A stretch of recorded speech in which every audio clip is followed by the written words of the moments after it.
जी, अस्सलाम वालेकुम। जी, उम्मीद है सब लोग खैरियत से होंगे। अच्छा जी, आज जो हम डिस्कस कर रहे हैं वो है जी फ्रूट फ्लाई। फ्रूट फ्लाई कैसे डैमेज करती है और इसका कंट्रोल कैसे है? ये आजकल बड़ी खतरनाक जो है ना आप कह लें कि इंसेक्ट बना हुआ है।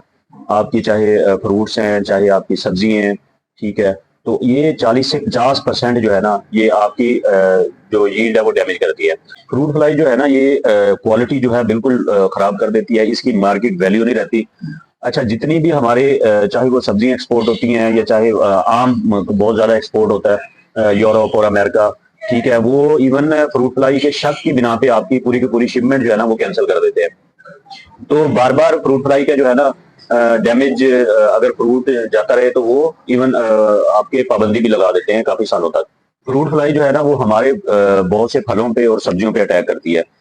फलों में जैसे आप कह लें कि आम हो गया, अमरूद हो गया, सिट्रस की वैरायटीज पे भी अटैक करती है। फिर सब्जियों में करेला, तोरी, ठीक है, और तरबूज, खरबूजा, ये सब बहुत सी जो है ना वो चीजों पे अटैक करती है। और अटैक करने के बाद क्या होता है कि इसका फल जो है वो टेढ़ा मेढ़ा हो जाता है, ऊपर से आपको बिल्कुल ठीक नजर आएगा, या ऊपर जो है ना बिल्कुल जो सिरिंज की तरह जितना जो है ना वो निशान नजर आएगा, और अंदर से आप देखेंगे तो उसका कलर भी खराब हुआ होगा, अक्सर कीड़े पड़े होंगे। तो बहुत से लोग क्या करते हैं कि वो सुंडी समझ के जो है ना जब अंदर से सुंडियां निकलती हैं तो उसकी एमामेक्टिन का जो है ना वो स्प्रे करना शुरू कर देते हैं, हालांकि इसका कोई फायदा नहीं होता। जो फल एक दफा डैमेज हो गया, ठीक है, वो कभी भी ठीक नहीं होगा। तो उसकी आपने फ्रूट फ्लाई का ही कंट्रोल करना होता है। तो फ्रूट फ्लाई भी जो है ना वो कैसे डैमेज करती है? फ्रूट फ्लाई की जो मादा है उसने जो है ना आके उसमें जो है सुराख करके तो उसमें अंडा देना होता है फ्रूट के अंदर, ठीक है। वो अंडा जब हैच होता है तो उसमें से फिर लार्वा और वो सुंडियां निकलती है जो फल के अंदर जो उसका गूदा है वो खाना शुरू कर देती है और फल डैमेज हो जाता है। तो फल का ना साइज ठीक बनता है, ना शेप ठीक बनती है, ठीक है, तो वो खराब हो जाता है। फ्रूट फ्लाई की अगर हम लाइफ साइकिल की बात करें तो इसकी मादा एक दिन में 100 के करीब अंडे देती है, और इसके पूरे लाइफ स्पैन में जो है ना 3000 के करीब ये बच्चे देती है, ठीक है। ये स्पीड से जो है ना ये अपना पॉपुलेशन बढ़ाती है। तो जो इसकी मादा है ना ये सिर्फ 10% जो है वो आपकी क्रॉप पे आपकी फसल पे जो है ना वो टाइम गुजारती है, बाकी टाइम जो है ये कहीं और स्पेंड करती है। तो ये सिर्फ 10% जो है ना ये जो टाइम गुजारती है ये सिर्फ अंडे देने आती है। बाज औकात ना एक दोस्त कीड़ा आता है सरफिड फ्लाई, ठीक है, वो एज ए पोलिनेटर के तौर पे काम करता है, आपकी फसल की पोलिनेशन करता है। तो वो सेम जो है ना उसकी जो मुशाबित है वो फ्रूट फ्लाई की तरह नजर आती है, और लोग बाज औकात समझते हैं कि ये फ्रूट फ्लाई है और जो है वो स्प्रे करना शुरू कर देते हैं। तो आपको इन दोनों की पहचान नहीं होनी चाहिए कि फ्रूट फ्लाई कौन सी है और सरफिड फ्लाई कौन सी है। बाज औकात हम ना इसका कंट्रोल नहीं कर पाते, और इसका कंट्रोल ये है कि अगर कोई फर्ज किया कंपनी अगर क्लेम करती है ना तो हमारा जो एक प्रोडक्ट है वो आप एक स्प्रे से करेंगे तो आपका जो है ना वो फ्रूट फ्लाई कंट्रोल हो जाएगी, वो सरासर झूठ होगा। ये पूरे एक प्लान के साथ चलना पड़ता है, और आप यूं कह लें कि 6 से 7 दिन बाद बार बार इसकी स्प्रे करनी पड़ती है। तो इसका कंट्रोल सब्जियों का है, बागात का है, वो थोड़ा सा डिफरेंट जो है ना वो हो जाता है। तो ये आप कह लेंगे जब भी किसी फसल पे ये फ्रूट फ्लाई अटैक करती है तो इसका जो कंट्रोल नामुमकिन होता है ना, उसमें एक आपका जो गला सड़ा फल होता है ना वो भी होता है कि आप कोई भी गला सड़ा फल हो वो आप उधर ही जो है ना वो खेत में फेंक देते हैं, ठीक है। इसका ये होता है कि जो उसमें लार्वा होता है ना वो फिर दोबारा बाहर निकल के जमीन पे आ जाता है, और जमीन के अंदर जो है ना वो चला जाता है, वहीं से वो प्यूपा की शक्ल इख्तियार कर लेता है और दोबारा जो है वो एडल्ट में कन्वर्ट हो जाता है, और फिर वही साइकिल जो है ना वो चल पड़ता है। तो इस वजह से जो गला सड़ा फल है वो कभी भी आप अपने खेत में ना फेंकें, वो उसे कलेक्ट करके तो बाहर जो है ना कहीं दूसरे खेत में कोई 2-3 फीट जो है वो गहरा गड़ा खोद के तो उसमें आप जो है ना वो दबाएं, ताकि उसका जो साइकिल है वो ब्रेक हो। अच्छा, दूसरा आप ये कर सकते हैं कि जो फ्रूट फ्लाई है वो जो मकई है, मकई को बड़ा पसंद करती है, उसमें जो है ना वो रहना। तो आप जो है ना वो बॉर्डर जो है आपकी अपनी फसल के खेत का जो बॉर्डर है ना वो आप घनी मकई आप लगा दें, ताकि अपना वो ज्यादा टाइम वो मकई में गुजारे, और आप उस मकई में ही फिर आप स्प्रे करें ताकि उसका बेहतर कंट्रोल हो सके।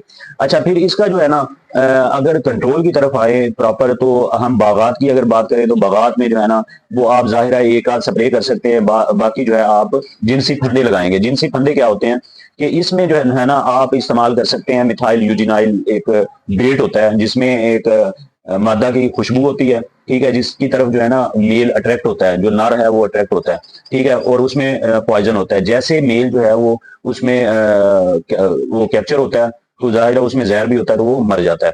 तो इस तरह फिर जब नर की तादाद कम होती है ना, तो वो फिर आपस में मादा और नर जो है वो मिलाप नहीं कर सकते और आगे पॉपुलेशन वो नहीं बढ़ सकती।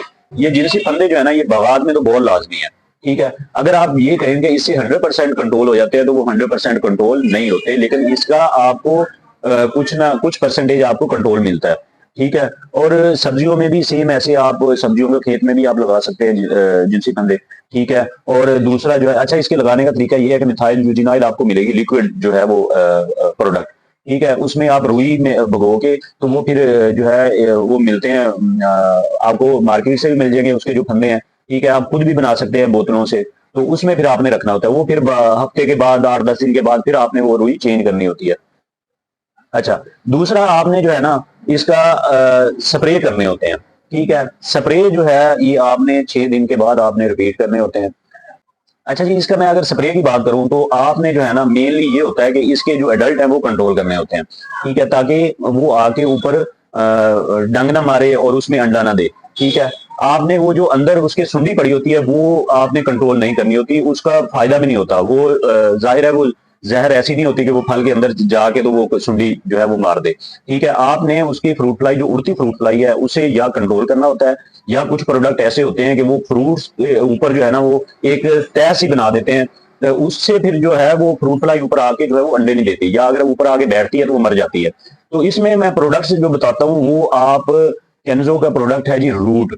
ठीक है, वो एवियल ग्रुप सेल करता है। ठीक है, रूट, और उसमें आप बायोगार्ड मिला सकते हैं, ये बड़ा जबरदस्त कॉम्बिनेशन है ये। अच्छा, दूसरा आप इस्तेमाल कर सकते हैं आईसीआई की डिप्ट्रेक्स है, वो भी बड़ा अच्छा प्रोडक्ट है। ठीक है, ये प्रोडक्ट जो है ना वो ऊपर तह से बना देते हैं। ठीक है, और फ्रूट फ्लाई जो है वो ऊपर आके पहले तो बैठती नहीं है, अगर बैठती है तो वो वही मर जाती है, तो मतलब वो अंडा नहीं दे सकती।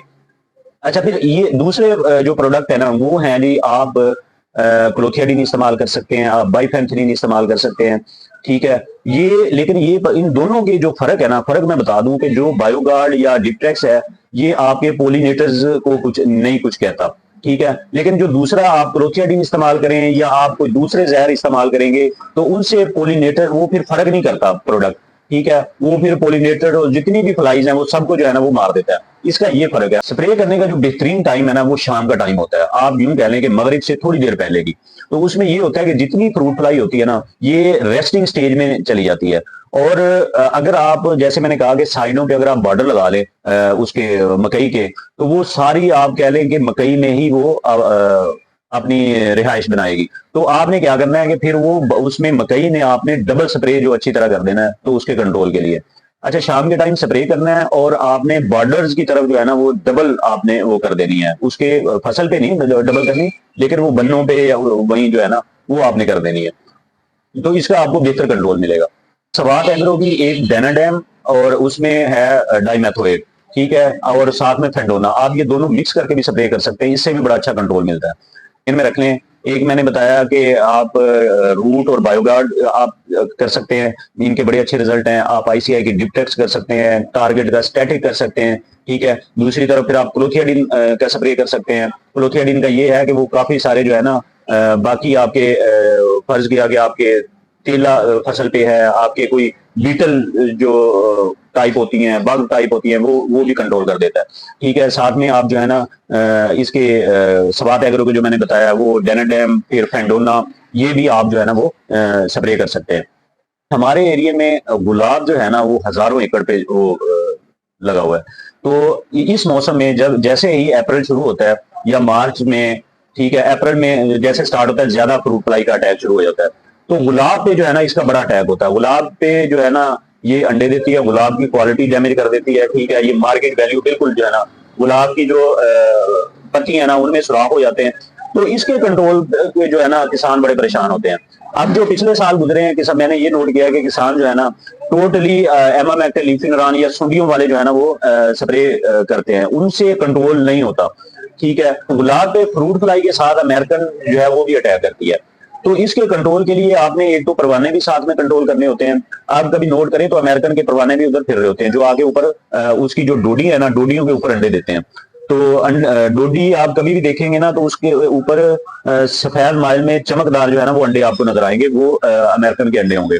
ठीक है, साथ में फ्रूट फ्लाई भी अटैक करती है। तो इसका ये है कि आपने परवाने भी कंट्रोल करने हैं, वो चाहे फ्रूट फ्लाई का एडल्ट हो, चाहे वो अमेरिकन का जो एडल्ट हो, तो वो एक साथ प्रोडक्ट करना है, साथ में आपने सुंडी का भी मिक्स करना है, तो फिर आप बेहतर कंट्रोल कर पाएंगे। तो उसमें आप क्या इस्तेमाल कर सकते हैं, आप एबामेक्टिन इस्तेमाल कर सकते हैं परवानों के लिए, ठीक है, आप बाइफेमथ्रीन इस्तेमाल कर सकते हैं, आप क्लोथियाडिन साथ में इस्तेमाल कर सकते हैं, और साथ जो है ना वो चाहे आप एमामेक्टिन लिफिनरान का मिक्सचर आप कर लें, अकेला एमामेक्टिन जो है वो कर लें, ठीक है, या आप कोई भी सुंडियों वाला दूसरा फिप्रोनिल आप कर लें, ठीक है। तो ये आप जो है ना ये रिपीटेडली 6-7 दिन बाद आप करेंगे तो आपको कंट्रोल मिलेगा। अगर आपका कोई भी इसके रिलेटेड कोई सवाल हो, आप कमेंट बॉक्स में पूछ सकते हैं। तो आज के लिए बस इतना ही। नेक्स्ट वीडियो में किसी नए टॉपिक पे किसी नई इंफॉर्मेशन के साथ हाजिर होंगे। तो जो लोग इस चैनल पे नए हैं, काइंडली वो इस चैनल को सब्सक्राइब करें और बेल आइकॉन को लाजमी प्रेस करें ताकि हर नई आने वाली वीडियो आप तक पहुंच सके। अपना ख्याल रखिएगा। अल्लाह हाफिज।